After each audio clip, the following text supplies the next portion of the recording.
Hey guys, Level Cap here and welcome to This Week in Gaming, your weekly news update on everything going on in the world of video games. And this week, DICE revealed some major updates for the Winter Offensive patch. The Helldivers 2 install size got a massive reduction. The highly anticipated competitor to Minecraft called Hytale looks like it might not be getting a Steam release after all, and much more.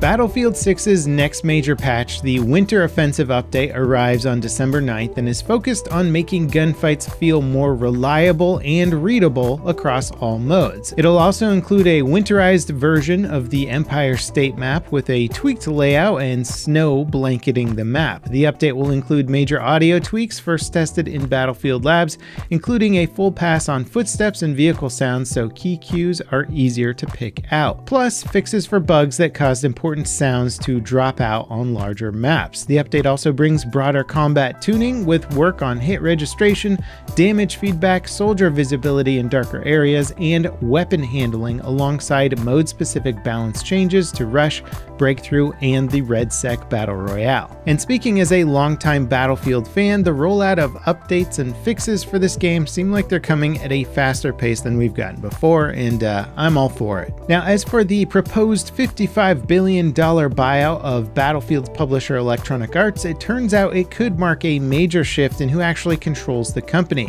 While the original announcement framed the deal broadly as a private equity-led consortium, subsequent regulatory filings have revealed that Saudi Arabia's public investment fund would in fact hold around 93.4% of EA if it goes through, with Silver Lake and Affinity Partners splitting the small remainder. If approved by regulators and shareholders, the transaction would give the Saudi government's sovereign wealth fund near total control over EA and its portfolio, including its major franchises like Battlefield and EA Sports FC. That's on top of saddling EA with over $20 billion in debt as part of the shareholder compensation they'll be offering as the company goes private.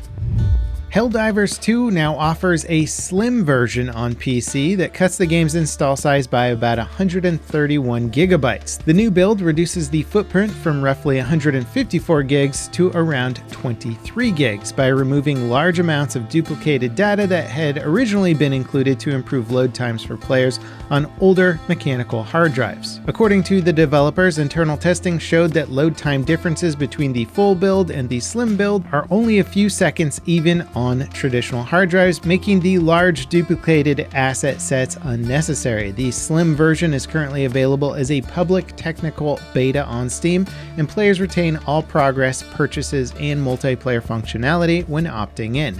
If the tests go well, the slim build is expected to replace the current default installation. MICRON is shutting down its consumer brand Crucial as demand for memory from AI data centers continues to surge. The company says it's reallocating production capacity towards large enterprise and AI customers. Crucial will keep shipping products through February 2026, after which its total consumer RAM modules, SSDs, and related components will be discontinued. The move comes amid industry-wide memory crunch driven by AI infrastructure spending, which has tightened supply for traditional RAM and storage and pushed prices several times higher than normal. Not only will this affect the costs of building a PC or buying a pre-built PC, but consoles and even the upcoming Steam machines will likely be affected as well.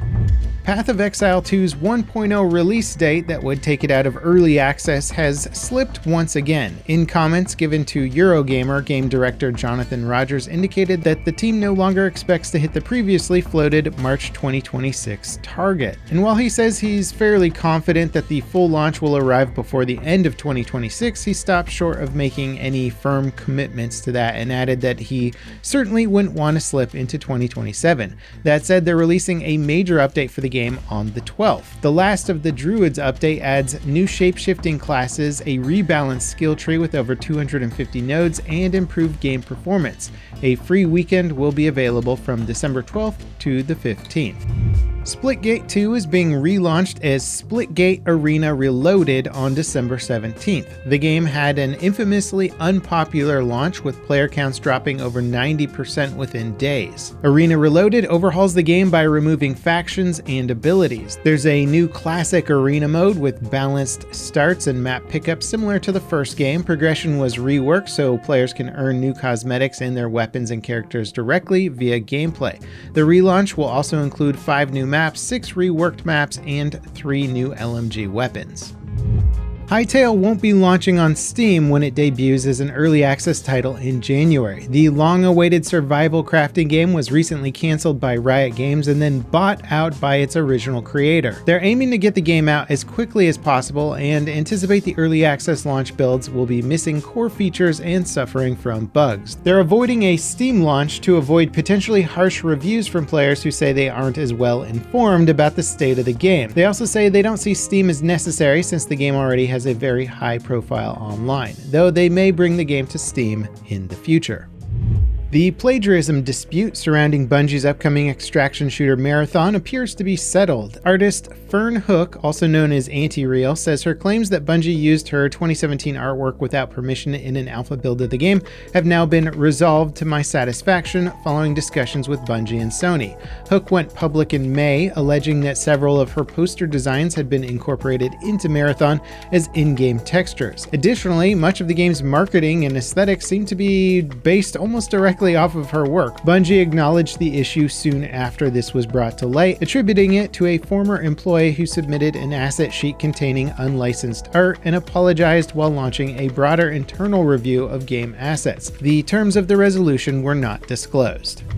A new trailer for the upcoming narrative survival game Hello Sunshine was revealed during the PC Gaming Show. The game is built around maintaining your giant mech companion. The mech protects you from deadly heat during the day and offers warmth at night. Visually and thematically, it looks like Hello Sunshine draws inspiration from Death Stranding, Nier Automata, and the Electric State sci-fi graphic novel. It doesn't have a release date, but wishlisting is available on Steam. Routine has finally launched on Steam and Xbox after 13 years in development. First revealed in 2012, the sci-fi horror game endured years of delays, financial struggles, and a lengthy development pause before being revived in 2020 with backing from publisher Raw Fury. Routine is built around immersive UI-free design instead of traditional HUDs. Players explore a retro-futuristic lunar base using an in-world tool called the Cosmonaut Assistance Tool to interact with systems, navigate, and manage resources. Its gameplay centers on exploration, environmental storytelling, stealth, and resource management, with hostile robotic enemies lurking in the base. Reviews have been favorable, and many compare it to the likes of Alien Isolation.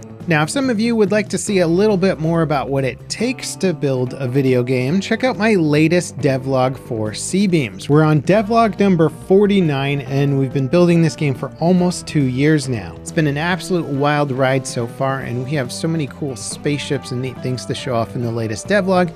I think you guys would enjoy it. As always, thank you so much for watching. I hope you enjoyed, and I'll see you next time. This is Level Cap, signing off.